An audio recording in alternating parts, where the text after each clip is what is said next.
L'histoire d'aujourd'hui prend place en 2012 dans le Colorado.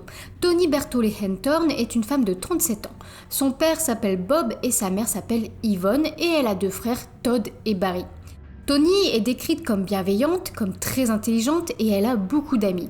Elle est aussi reconnue comme étant une éminente chirurgienne ophtalmologiste très prospère. Au moment des faits, elle a 50 ans et elle est mariée à Harold Hentorn. C'est un homme qu'elle a rencontré en 1999 sur un site de rencontres chrétien. Harold se décrit comme un riche entrepreneur et homme d'affaires qui a sa propre entreprise. Il se décrit exactement comme un collecteur de fonds pour des écoles, des églises et des associations.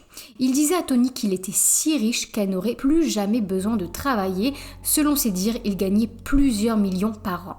Toni était heureuse avec cet homme, elle le trouvait gentil, il était romantique et intelligent, il semblait donc qu'elle ait vraiment trouvé le grand amour. Et surtout, elle avait de grands rêves et de grands projets, elle rêvait de se marier et de construire une famille et des rêves qu'elle réaliserait avec cet homme.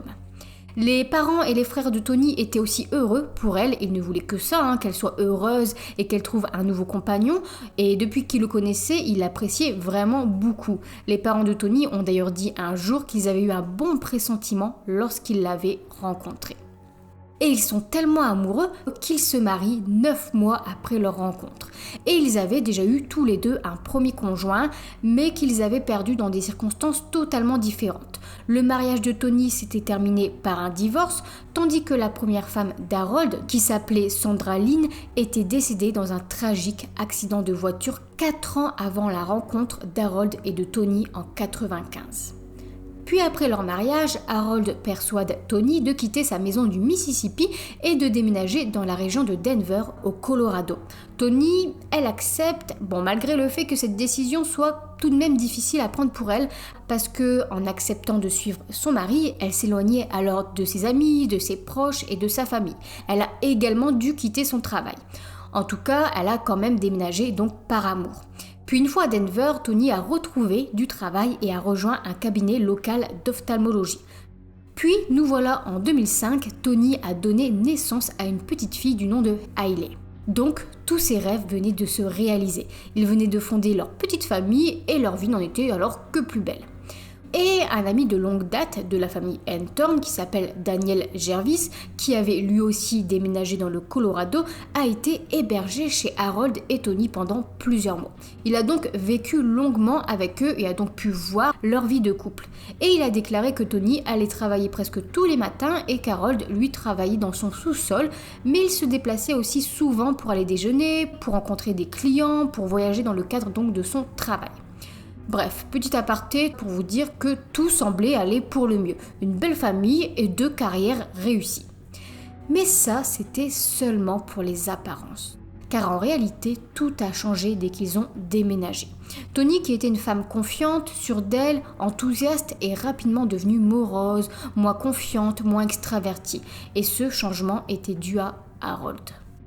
Harold, un homme initialement charmant, est rapidement devenu un homme contrôlant et exigeant. Par exemple, Toni parlait de faire de temps en temps le voyage pour retourner dans le Mississippi pour voir sa famille. Voilà, de temps en temps. Mais Harold refusait systématiquement de voyager avec elle, car selon lui, si ses parents voulaient voir leur fille, c'était à eux de prendre l'avion et de se déplacer. C'est un comportement quand même assez culotté, étant donné que c'était lui qui avait éloigné Toni de sa famille et que les parents de sa femme devaient probablement avoir aux alentours de 80 ans. En tout cas, voilà ce qui a fait que finalement Toni a de moins en moins vu sa famille au fil du temps. Ensuite, ses proches lui téléphonaient, alors pour ne pas perdre le contact, il discutait beaucoup avec elle, mais Harold mettait toujours le haut-parleur, et ce à chaque fois que sa famille souhaitait parler à elle, à sa femme, ou bien à leur fille Hailey. Et aussi, c'était toujours lui qui décrochait le téléphone, donc il n'y avait aucune conversation intime personnelle. Ensuite, au fur et à mesure, il a également pris le contrôle dans le cabinet où Toni travaillait. Il voulait tout le temps tout savoir. Quand elle avait des réunions, combien de rendez-vous dans la journée, etc. Il voulait littéralement être impliqué dans tout ce qu'elle faisait. Et tout le personnel du cabinet adorait leur collègue Toni.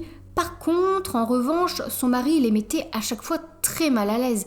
Par exemple, si ses collègues souhaitaient faire quelque chose avec Toni en dehors des horaires de travail, elle devait d'abord consulter son mari.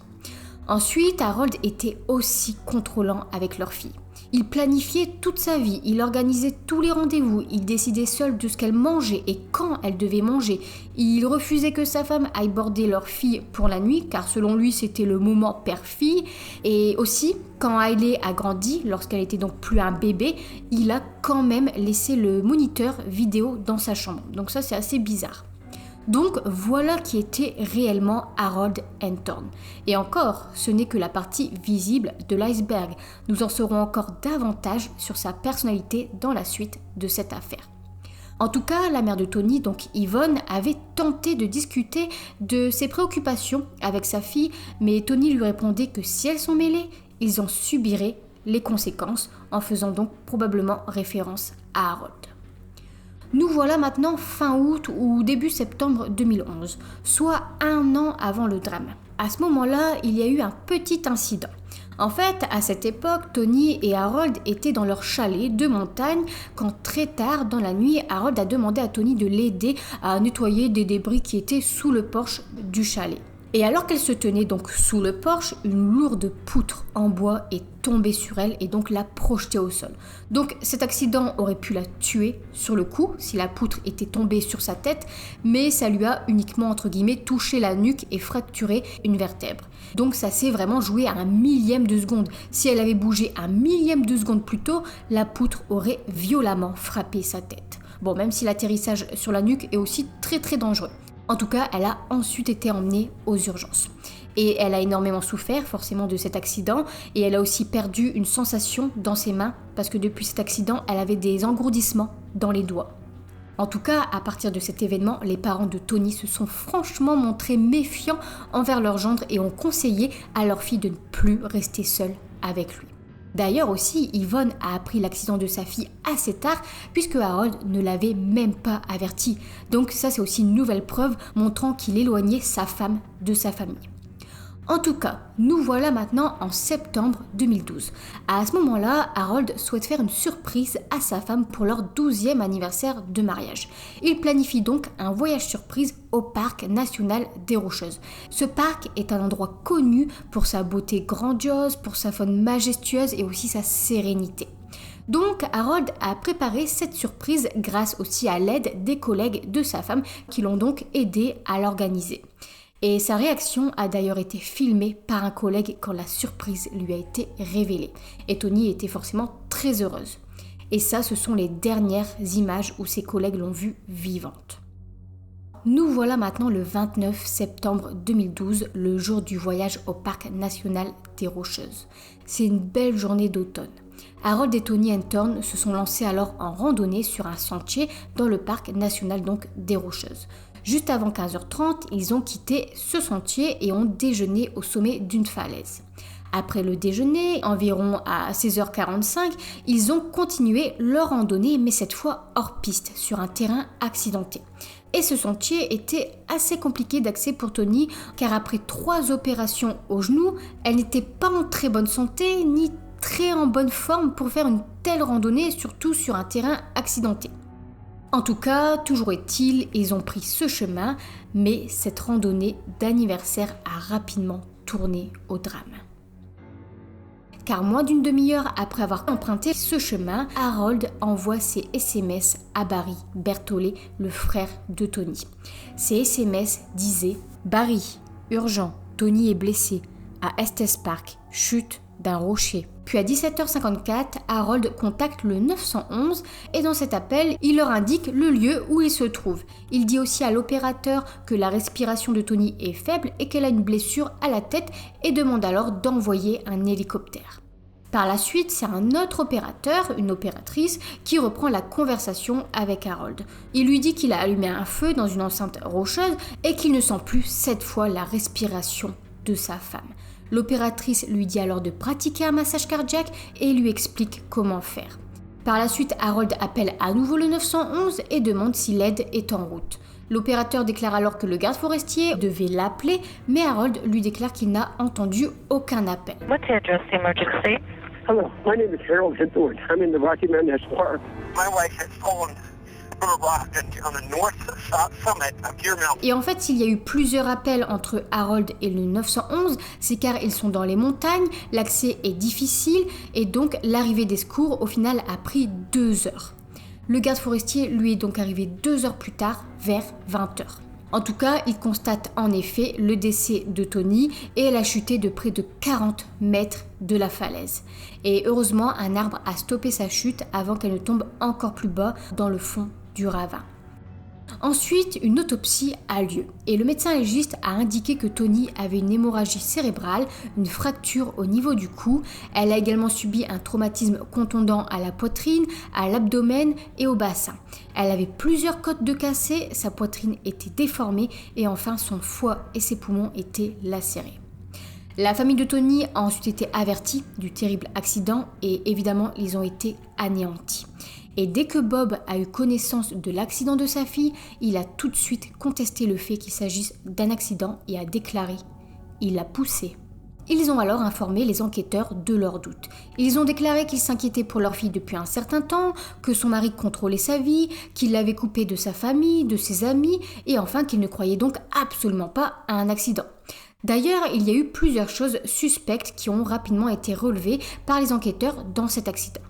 Par exemple, en premier lieu, Harold a été interrogé sur le délai entre le moment où sa femme est tombée de la falaise et l'heure de l'appel au 911, car l'appel au 911 a été passé à 17h54, soit près de 45 minutes après que Toni a chuté. C'est énorme. Mais Harold a déclaré à la police qu'il lui avait fallu 15 minutes pour la rejoindre en bas de la falaise et 30 minutes supplémentaires pour évaluer la situation et la déplacer. D'autres choses ont aussi paru étranges. Harold qui envoie des SMS à Barry après l'accident, mais avant de contacter le 911. Sa femme elle tombe, mais lui, au lieu de lui porter secours immédiatement et de contacter les urgences, il envoie d'abord plusieurs SMS à son beau-frère. Autre chose étrange, ce sont les différentes versions d'Harold sur ce qui s'est produit. En effet, il a d'abord raconté que lors de la randonnée, Toni était à la traîne. Puis à un moment, il était tellement en avance qu'elle ne se trouvait plus derrière lui. Il a alors essayé de la retrouver, puis c'est en regardant au-dessus de la falaise qu'il a vu qu'elle était en bas. Mais par contre, il raconte une toute autre histoire à son beau-frère Barry. Il lui raconte qu'il n'a pas vu Toni tomber car il avait les yeux rivés sur son portable. Il lisait ses messages. Du coup, il avait la tête baissée et il a simplement vu ce qu'il décrit comme un flou, donc ce flou étant sa femme qui tombait. Ensuite, son histoire a de nouveau changé. Le lendemain du drame, il raconte que Toni a voulu prendre une photo de lui, mais qu'elle était trop proche du bord. Et donc, c'est en voulant prendre une photo de lui qu'elle a soudainement glissé et qu'elle est tombée à la renverse. Donc, Harold a raconté 3 versions différentes et en moins de 48 heures. Nous voilà maintenant 5 jours après la mort de Toni. Des centaines de personnes se sont rassemblées lors d'un service funéraire commémoratif. À ce moment-là, Harold avait déjà fait incinérer le corps de sa femme. Et ça, c'est une décision qui s'est ajoutée à la liste des choses suspectes. Forcément, sa famille, à Toni, elle ne voulait pas l'incinérer. Elle voulait l'enterrer dans la région où elle est née et avait vécu, donc dans le Mississippi. Mais son mari, lui, a insisté pour l'incinérer et c'est effectivement très étrange parce que, évidemment, une fois le corps incinéré, toutes les preuves sont détruites. Il n'y a plus aucune possibilité de faire une quelconque autopsie. Donc, à ce moment-là, les doutes de la famille envers Harold augmente encore davantage. Pour eux, il est désormais impossible qu'il s'agisse d'un accident. Selon eux, Toni n'est pas tombée de la falaise, mais on l'aurait poussée. Et malgré le fait qu'Harold continue à affirmer qu'il s'agit d'un accident, les enquêteurs ouvrent une enquête. Et très rapidement, ils découvrent quelque chose de très intéressant. À l'intérieur de la Jeep d'Harold, ils découvrent une carte avec une croix dessinée pile à l'endroit où Toni est tombée. Harold, lui, s'est défendu en disant qu'il avait fait cette croix simplement pour mettre en évidence un joli sentier où se balader. Et il a ajouté qu'il n'aurait jamais pu faire de mal à Toni. En tout cas, d'autres choses ont aussi été découvertes au fil de l'enquête. Par exemple, Harold avait indiqué aux gardes forestiers qu'ils allaient emprunter le sentier Bear Lake, c'est-à-dire un sentier plutôt simple pour Toni et ses problèmes de genoux. Sauf qu'en réalité, Harold a pris un tout autre sentier, donc un chemin bien plus difficile et dangereux. Pourquoi avoir pris un chemin plus dangereux et plus difficile ? Autre élément suspect, Harold a affirmé avoir fait un massage cardiaque à sa femme. Mais le rouge à lèvres de Tony était intact, ce qui veut dire qu'en réalité, il ne lui aurait pas fait de bouche à bouche. Autre élément, lors de l'appel au 911, Harold a dit à l'opératrice qu'il ne pouvait pas lui parler longtemps car la batterie de son téléphone était faible. Pourtant, sa batterie faible ne l'a pas empêché par la suite d'envoyer et de recevoir 98 SMS et de passer 22 appels. Enfin, autre élément suspect, lors de sa dernière version, selon laquelle Tony serait tombé en prenant une photo, les enquêteurs n'ont découvert aucune photo dans l'appareil photo du couple. Des collègues et des amis proches de Tony ont ensuite été interrogés et il s'avère que eux aussi avaient des doutes vis-à-vis d'Harold. Ils pensaient tous qu'il pouvait être impliqué dans la mort de Tony. D'ailleurs, de nombreuses personnes ont signalé leurs soupçons envers Harold à la police. Les services de police ont reçu 16 appels ainsi que plusieurs lettres l'accusant. Tous demandaient à ce que la mort de Tony et l'attitude d'Harold fassent l'objet d'une enquête plus approfondie. Ensuite, gros élément de l'enquête, la police a découvert non seulement qu'Harold avait été marié une première fois, mais aussi que sa première épouse était décédée dans d'étranges circonstances. La police décide alors d'ouvrir une enquête sur le décès des 2 femmes d'Harold Hentorn. 2 décès très étranges, des accidents plus que bizarres. Pour parler maintenant brièvement de sa première femme, elle s'appelait donc Sandra Lynn et elle avait 2 frères et une sœur. Elle était assistante sociale et elle était décrite comme une femme formidable et gentille. Elle avait rencontré Harold en Virginie à l'université. Et ses proches appréciaient aussi beaucoup Harold, ils le trouvaient charmant, amusant, aimant.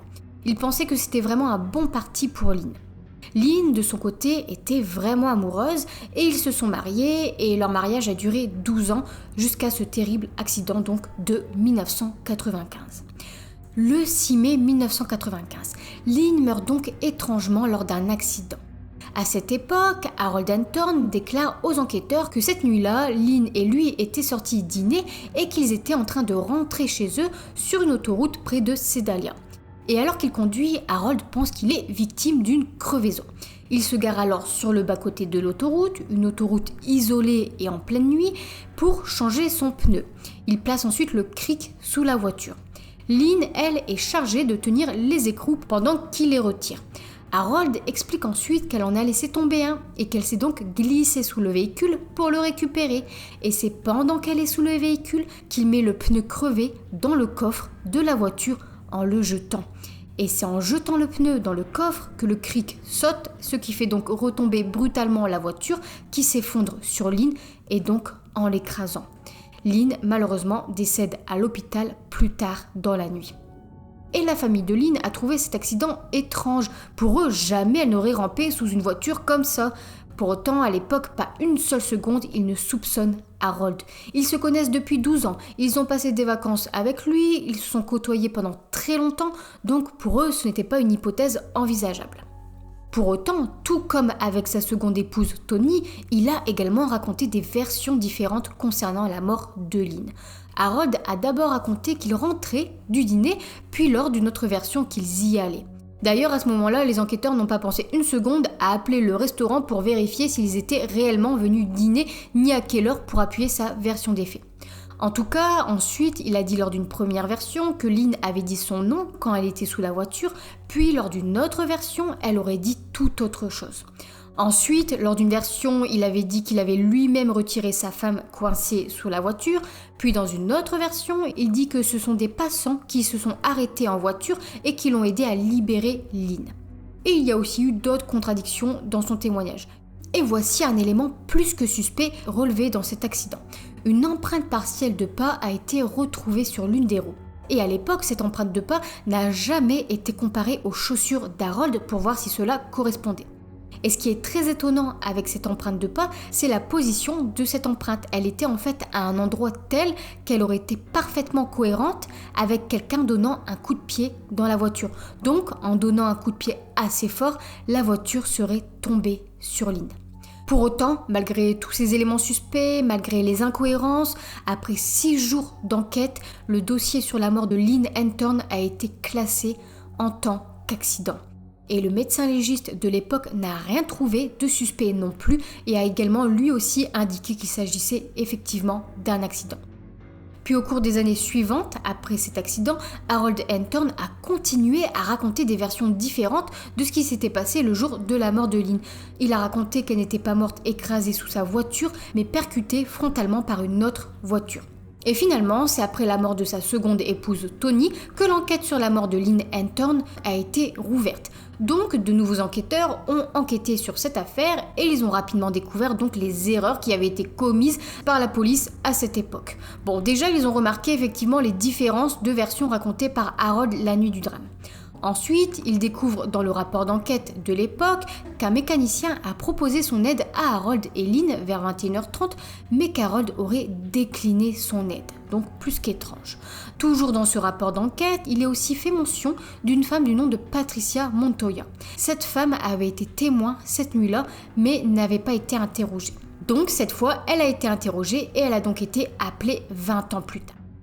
Cette femme a alors raconté qu'elle rentrait chez elle en voiture vers 22h avec sa famille, quand Harold soudainement leur a fait signe de s'arrêter pour demander de l'aide. Sa famille a alors retiré Lynn de sous la voiture.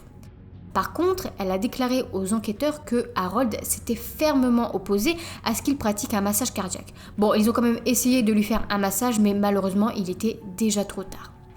Elle raconte aussi qu'Harold a refusé d'enlever son manteau pour le mettre sur Lynn et ainsi la garder au chaud. Donc Patricia a enlevé elle-même son manteau et a donc donné le sien pour la réchauffer. En tout cas, pour cette femme, pour Patricia, il y a beaucoup d'éléments suspects, donc alors le lendemain, elle a appelé la police pour demander déjà où récupérer son manteau, mais aussi pour leur demander s'ils avaient arrêté le mari, car elle avait trouvé son comportement très suspect. Ensuite, les nouveaux enquêteurs ont aussi appelé une autre femme qui est aussi intervenue sur les lieux cette nuit-là. Et celle-ci a déclaré qu'Harold était particulièrement calme. Puis, toujours au cours de l'enquête, les nouveaux enquêteurs ont appelé un spécialiste de la reconstruction d'accidents du nom d'Arnold Witt, un homme reconnu à l'échelle nationale qui a donc examiné le cas de Lynn Anthorn. Pour cela, il a trouvé et utilisé une voiture similaire à la Jeep d'Harold. Puis il a recréé le scénario. Il a commencé par dégonfler le pneu à la pression qui, selon Harold, l'avait forcé à s'arrêter sur cette autoroute. Mais lors de cette reconstitution, il a remarqué que le pneu n'était pas du tout crevé et qu'il aurait tout à fait pu continuer à conduire. Le pneu n'avait aucunement besoin d'être changé. Ensuite, toujours dans la reconstitution des faits, Arnold a placé la voiture sur un cric et malgré avoir vigoureusement lancé la roue dans le coffre et à plusieurs reprises, cela n'a pas suffi à faire sauter le cric et à faire retomber la voiture. Par contre, quand Arnold a mis un coup de pied dans le véhicule, à l'endroit où a été repérée la fameuse empreinte de pas, eh bien c'est à ce moment-là que la voiture est réellement tombée. D'ailleurs aussi concernant le cric utilisé la nuit du drame, ce cric n'était pas assez solide pour sa Jeep. Harold a alors été interrogé sur ça et a déclaré aux enquêteurs qu'il avait utilisé une cric non conventionnelle parce que celui fourni avec la Jeep ne fonctionnait pas. Et ça, c'est une affirmation qu'Arnold Witt a trouvée plus que suspecte car il n'a jamais vu aucun cric de ce type ne pas fonctionner. Pour autant, en 1995, lorsqu'Harold a dit que le cric était défectueux, eh bien les enquêteurs l'ont cru sur parole. Et malheureusement, son cric défectueux n'aurait jamais été testé. Donc il n'y a aucune preuve qu'il était vraiment hors service. Mais bon, malheureusement, l'enquête de l'époque a effectivement été bâclée. Dès le départ, Harold a été traité comme une victime et non comme un suspect, la mort de sa femme a été traitée comme un accident et non comme un meurtre, et donc les enquêteurs n'ont pas fait attention aux indices qui étaient pourtant là sous leurs yeux. En tout cas, Arnold Witt a trouvé autre chose d'étrange dans la déclaration d'Harold. Harold Anthorn a donc raconté qu'un écrou de roue avait roulé sous la Jeep, obligeant alors sa femme Lynn à aller le récupérer. Sauf que pour Arnold, l'écrou n'a pas pu rouler si loin sous la voiture.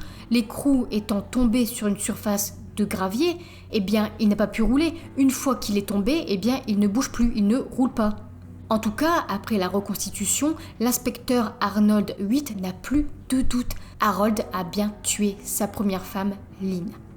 Et donc c'est grâce à tous ces nouveaux éléments d'enquête qu'en décembre 2014, que le médecin légiste Laura Thomas change la cause du décès de Lynn Anthorn de accident en indéterminé.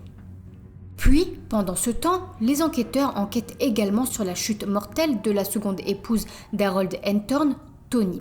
Ils interviewent alors Daniel Jarvis. Rappelez-vous, c'est l'ami qui a été hébergé pendant un temps chez Harold et Toni. Et Daniel leur raconte qu'un jour, Toni lui a demandé ce que son mari Harold lui avait raconté en ce qui concernait son travail. Daniel lui avait alors répondu qu'Harold lui avait dit qu'il était consultant en collecte de fonds pour des organisations à but non lucratif.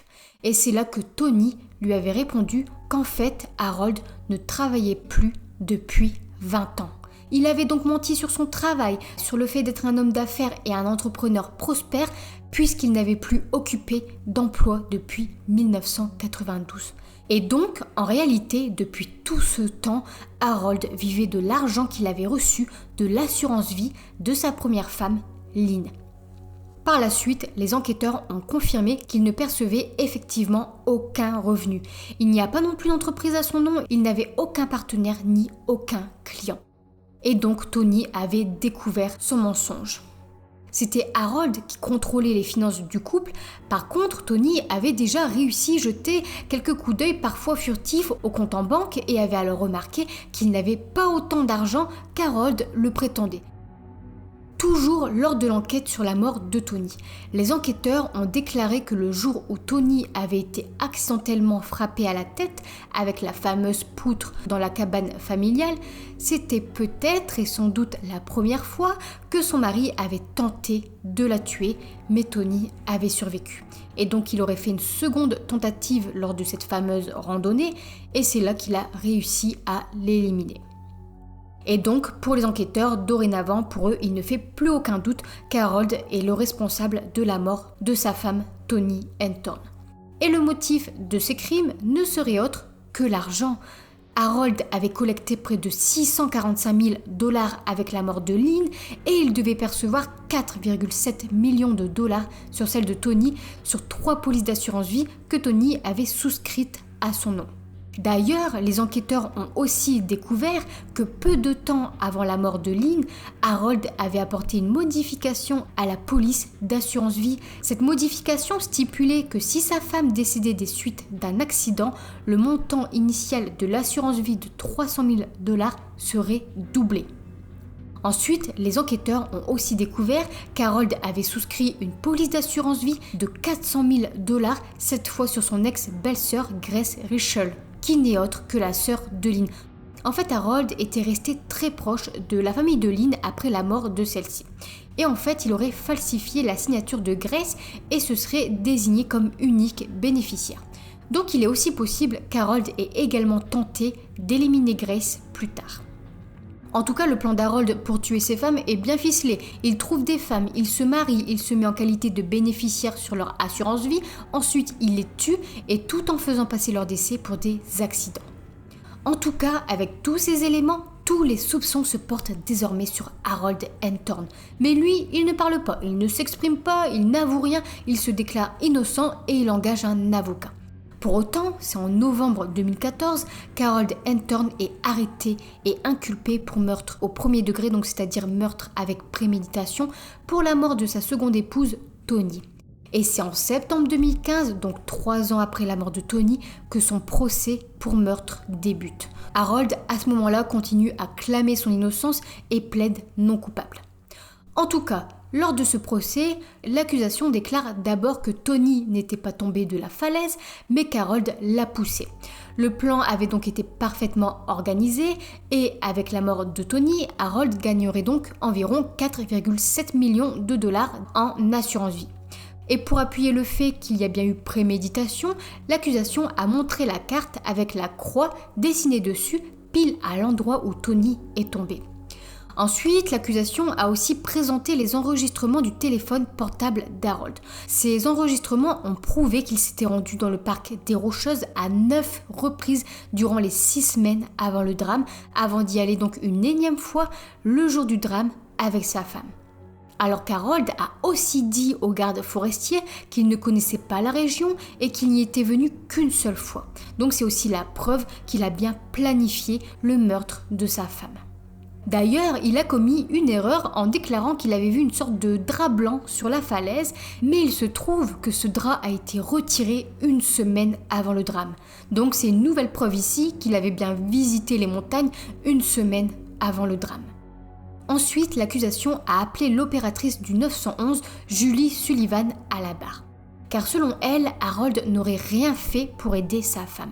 Donc d'abord, nous avons le rouge à lèvres de Tony qui était intact, mais aussi l'opératrice a expliqué qu'à chaque fois qu'elle donne des instructions pour guider les personnes à faire des massages cardiaques, elle entend les personnes faire les fameux massages. Elle dit qu'ils respirent fort, que c'est une respiration lourde, car un massage cardiaque, c'est épuisant.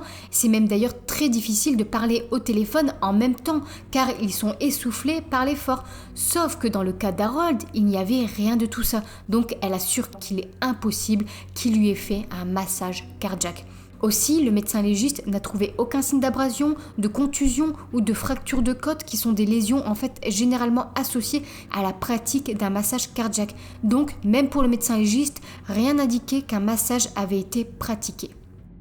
Aussi, l'accusation a également déclaré qu'Harold Anthorn aurait tenté de voler le diamant de l'alliance sur le corps de sa femme décédée. En effet, sur le lieu de l'accident, les enquêteurs ont découvert le diamant de l'alliance de Tony, un diamant d'une valeur d'environ 30 000 $. Pourtant, le garde forestier a affirmé avoir remarqué que le diamant était toujours sur l'alliance sur elle quand il l'a découverte. Donc, étrange. Et c'est 8 mois plus tard qu'un enquêteur de retour sur les lieux a soudainement et étrangement trouvé le fameux diamant sur le sol à la vue de tous. Les enquêteurs pensent alors qu'Harold Anthorn est venu redéposer le diamant qu'il avait volé sur les lieux car au cours de l'enquête, il avait subi beaucoup de pression au sujet de la disparition de ce fameux diamant. Donc, il l'aurait remis sur le sol ni vu ni connu. Et enfin, l'accusation a souligné les similitudes entre la mort de Tony et celle de sa première épouse, Lynn. Ces deux femmes sont mortes mystérieusement et à chaque fois, il a été le seul témoin des accidents. Donc ça n'a fait que renforcer les doutes du jury sur la culpabilité d'Harold Anthorn. Concernant maintenant la défense, celle-ci a déclaré qu'Harold avait effectivement menti sur certaines choses, dont son travail, mais que pour autant, ce n'était pas un tueur. Et ils n'ont pas réellement défendu Harold. En fait, ils ont simplement déclaré que c'était à l'accusation de prouver qu'il avait fait quelque chose, de prouver qu'il était coupable. Donc c'était un pari assez risqué de dire ça. En tout cas, la défense n'a appelé aucun témoin et Harold Anthorn n'a pas témoigné non plus lors de son procès. À la fin du procès et après 10 heures de délibération, le jury a reconnu Harold Anthorn coupable de meurtre au premier degré. Il a été condamné à la perpétuité sans aucune possibilité de libération conditionnelle. Harold a ensuite déclaré au tribunal « Tony était une femme remarquable et je l'aimais de tout mon cœur, je n'ai tué ni Tony ni personne. » Et il faut savoir aussi qu'en 2006, Barry a sauvé Harold. En effet, un jour, Barry, qui est aussi médecin, a vu que les artères d'Harold étaient obstruées et qu'il était en train de faire une crise cardiaque. Et donc, il l'a immédiatement fait transporter en chirurgie, ce qui lui a donc sauvé la vie. Et cet événement est remonté à la surface de Barry quand Harold a tué sa sœur. Car il avait, quelques années plus tôt, mais sans le savoir, sauvé la vie de l'homme qui allait assassiner sa sœur. En tout cas, en entendant le verdict, il se sentait désormais un peu soulagé. Et concernant le meurtre de Lynn Anthorn, eh bien finalement et malheureusement, Harold n'a jamais été jugé pour ce meurtre. D'ailleurs, la famille de Lynn a des regrets, car ils se disent que s'ils avaient soupçonné Harold plus tôt, s'ils s'étaient battus pour que l'enquête soit plus approfondie, eh bien Tony serait vivante aujourd'hui. Et un autre lien tragique que Tony et Lynn partagent, c'est le fait qu'Harold ait répandu leurs cendres à 17 ans d'intervalle, mais au même endroit. Donc il a fait incinérer ses deux épouses et leurs cendres ont donc été dispersées au même endroit sur une montagne. Puis concernant leur fille, Hayley Anthorn, elle est actuellement âgée de 17 ans, elle a appris les détails de la mort de sa mère qu'elle a perdue à l'âge de 10 ans, elle ne considère plus Harold comme son père et elle vit maintenant avec le frère de Tony, donc Barry, et sa femme Paula. Aujourd'hui, Harold a 60 ans, il est incarcéré dans une prison fédérale à Terre Haute dans l'Indiana. En 2017, il a fait appel de sa condamnation mais elle a été rejetée. Puis en 2019, il a déposé une nouvelle demande d'appel en demandant à ce que sa peine à perpétuité soit révisée et qu'il ait le droit alors à un nouveau procès, en raison, selon ses dires, de l'assistance inefficace d'un avocat. Pour cela, Harold a déclaré qu'il avait payé plus d'1 million de dollars à son avocat, mais que son avocat a agi dans son propre intérêt et a fait passer son gain financier personnel avant de monter un solide dossier pour le défendre. En tout cas, tous les appels précédents d'Harold Hentorn ont été rejetés, donc la Cour suprême des États-Unis a aussi refusé d'entendre sa cause en 2019. Donc il n'y aura pas de nouveau procès et il passera bien le reste de ses jours en prison. C'en est maintenant terminé pour cette affaire. Merci d'avoir suivi cette vidéo, c'est vraiment le type d'histoire que j'aime traiter. J'attends comme d'habitude vos retours dans l'espace commentaire et je vous dis à la fois prochaine pour une nouvelle vidéo.